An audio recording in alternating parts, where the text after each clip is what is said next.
Okay. Hi there. I want to try and put the fenders back on this thing, but with all of our new fanciness up in here, they're probably not going to fit. In fact, let's give it a try, see what happens. Yeah. Jesus.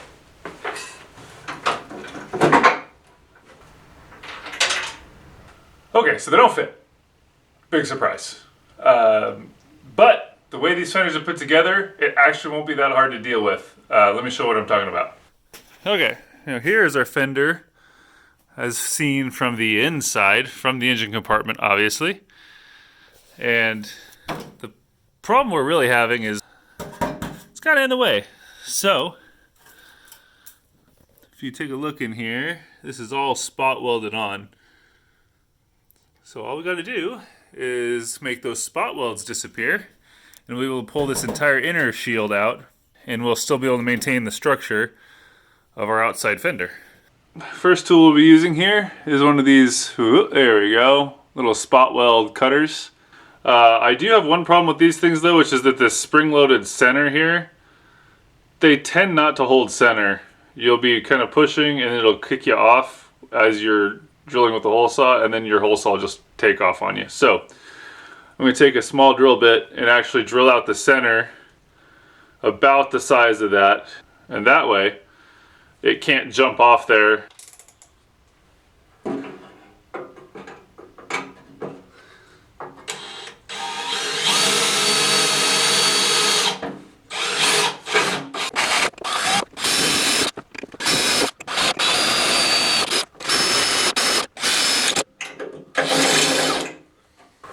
Perfect. Harbor Freight drill bit lasted 1, 2, 3, 10, like 11 holes in sheet metal. Not too bad.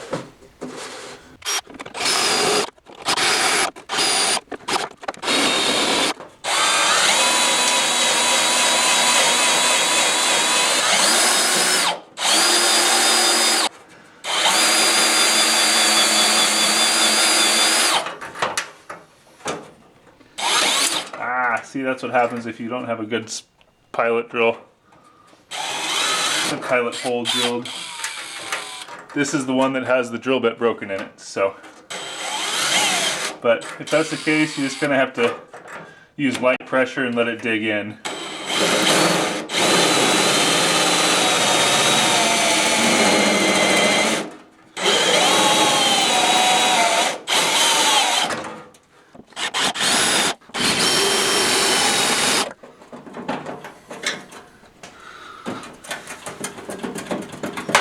There we go.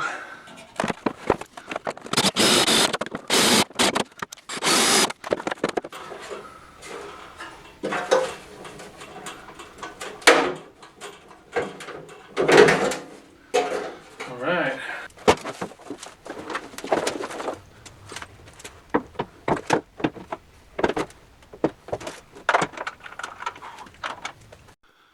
All right, fender back on.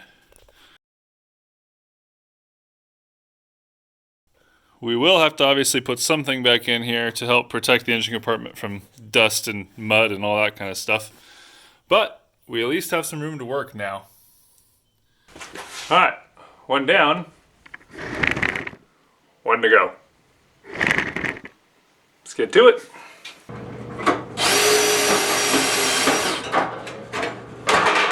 Oh, like magic. Now before I get this fender on, I want to take the time to clearance out this frame rail area here that is interfering with the tire getting all the way to the lock on this side. Basically just so that I don't have to work around the fender to cut this frame rail up.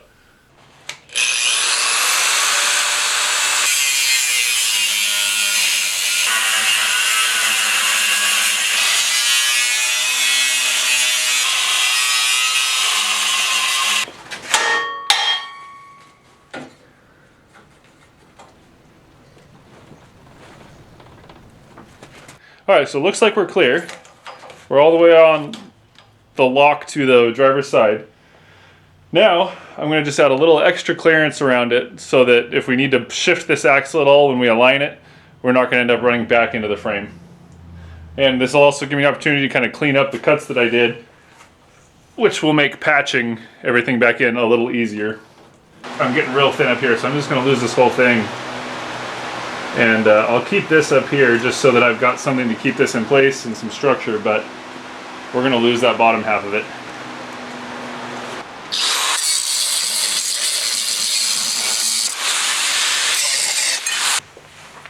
Alright, so as you can see, this is kind of just hanging out here, and there's a fair bit of cutouts in the stock frame from where the original bumper mount was. That's what these slots are here for. We're going to need to clean that up a little bit, and I don't like how much Swiss cheese there is for this to end basically right here now. So I'm actually going to just plate over all this in here and use these holes as some plug weld spots to attach the new frame piece to the old frame rail section, especially through here where it gets real thin. I'll skin this in 7 gauge 3/16 and just bring it down to kind of right where the frame widens back out again.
A lot of tire clearancing that needed to be done. The frames on these things just are not all that great for giant tires and giant axles, but if it was easy, everybody would do it. No, normal people still wouldn't do this. Alright, as you can see, our fender is in place. We've got it all bolted in. Inner fender is out so that our shock hoops can clear. This tire here is as high as it will go without hitting the fender where it is right now. So we've got a worst case scenario. That side's completely drooped out, and now I will trim away this fender until I can get the tire up to the point that I want it. Here. No, there. Actually, I'm going to just let that right through there be my line, because that's consistent on both sides too, which is kind of nice.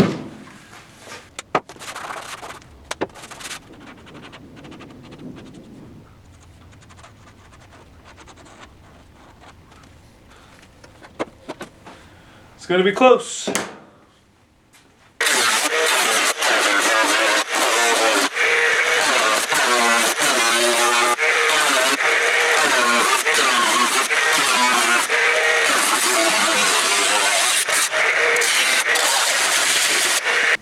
Alright, now we really got to be careful what's behind our cuts, because we got some reach now.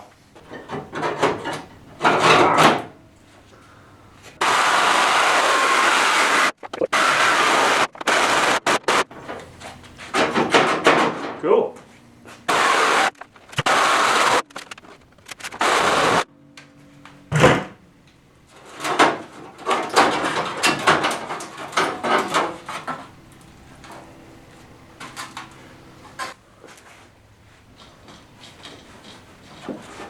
Oh, still not there. We may have some headlight clearance issues.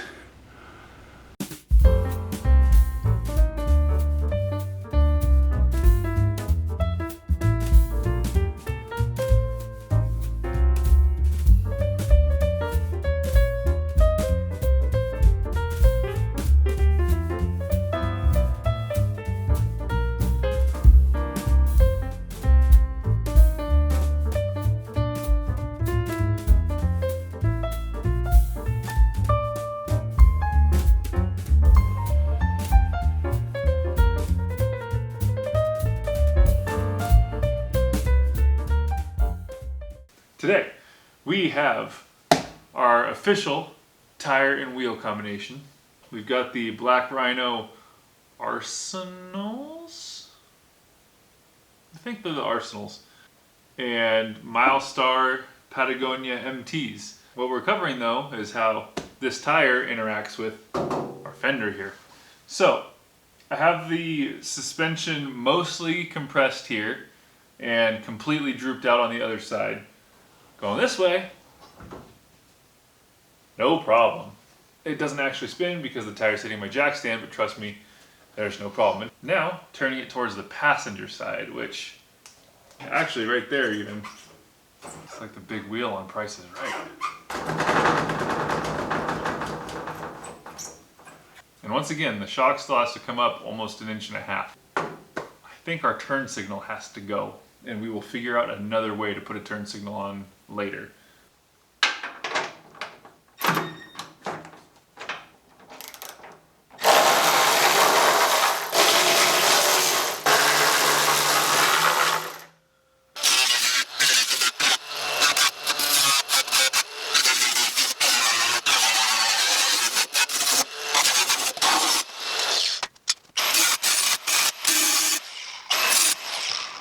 Alright, I do have to split this headlight so that I can figure out where my cut is going to be down here.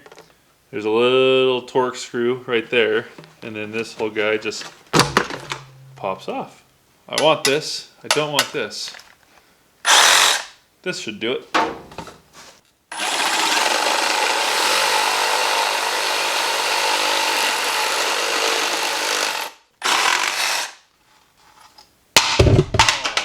Hit the tripod. What a rookie. Just slide that guy back in there. Come on. There we go. Voila. It's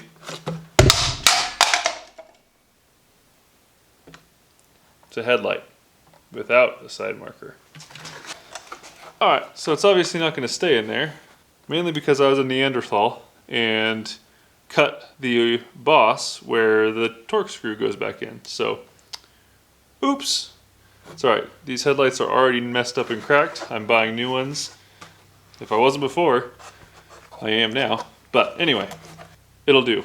Just need to get a good line for where this is all going to hit.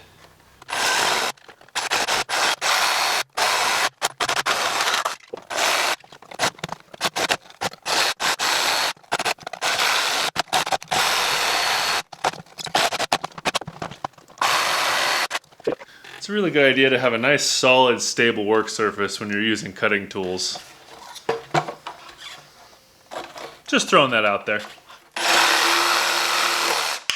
Bam.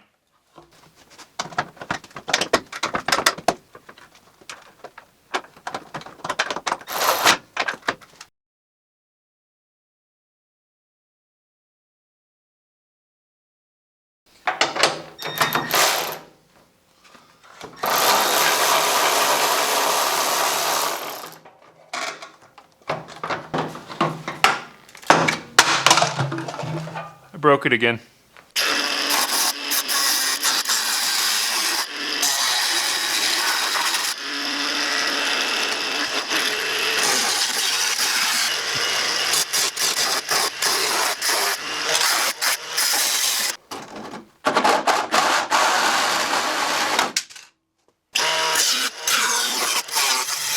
So as you could probably see there, I kept doing little cuts just kind of in this area between my fingers here, just to raise this corner up a little bit. And that's because if you looked at this angle coming in, you could tell that this corner was poking down. To show you here, now I can hit this whole thing, this piece of sheet metal can sit up here, and I'm basically flat on all that. And that's really not that difficult. That was just me eyeballing it, and that's more than weldable with a MIG. That's pretty friggin' easy.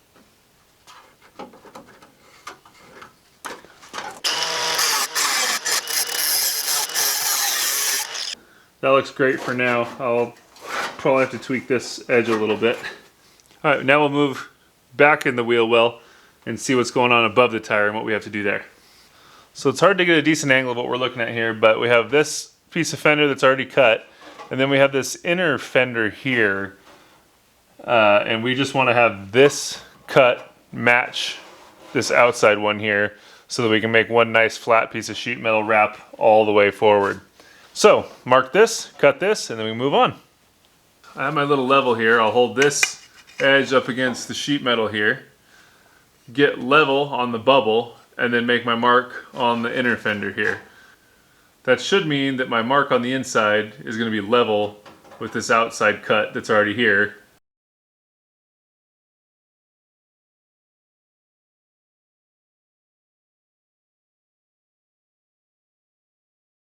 Okay, with that all marked out, you'll also notice that right here, I think you can see that. Let's see, let's zoom in a little bit.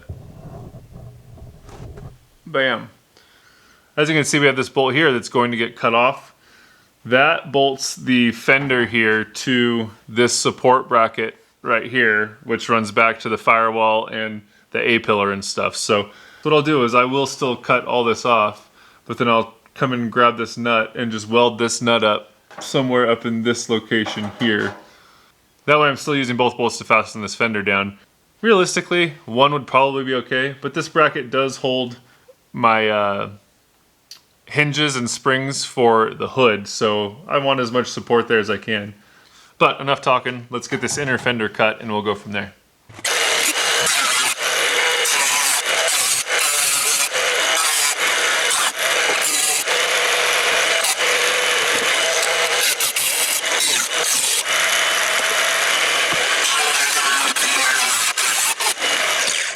So now we have this bracket still in the way of our tire getting all the way up to its maximum potential, which should be about what we need to make that shock fully compress.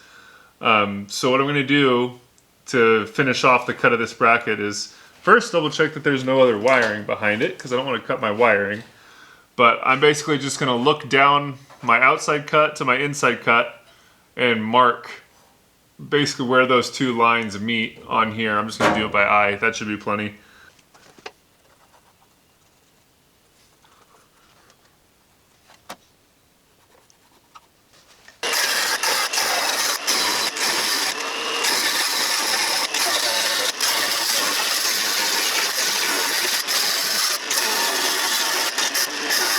Let's see what we get.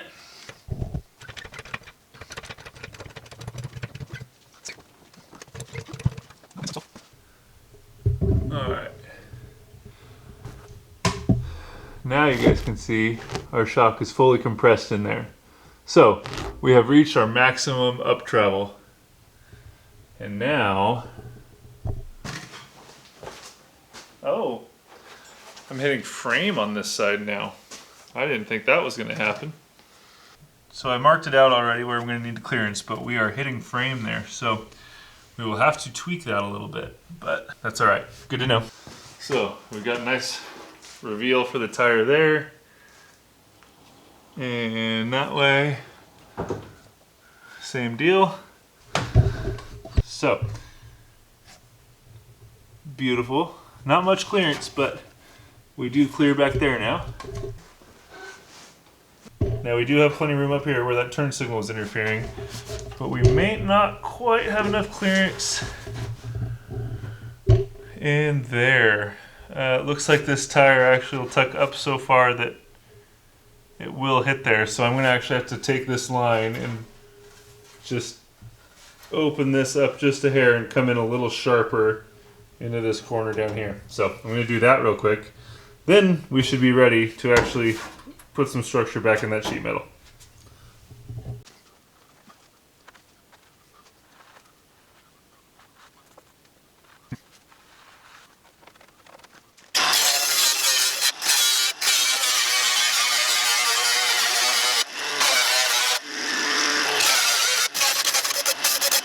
Pretty close, and then that line there's relatively untouched. I might have to cut in just a little bit more of this hump. That looks pretty good. Might have to cut off a little bit here, but pretty good. Wraps all the way around here. And then I'll clean this area in here up later. I'm not sure exactly how I'm going to do that until I see where I've got stuff going on the other side, if I need that hole or not. But Getting there. But that's it for this episode. We're getting really close to doing a test drive on this thing, so stay tuned and subscribe. And thanks for watching. I'll see you guys next time.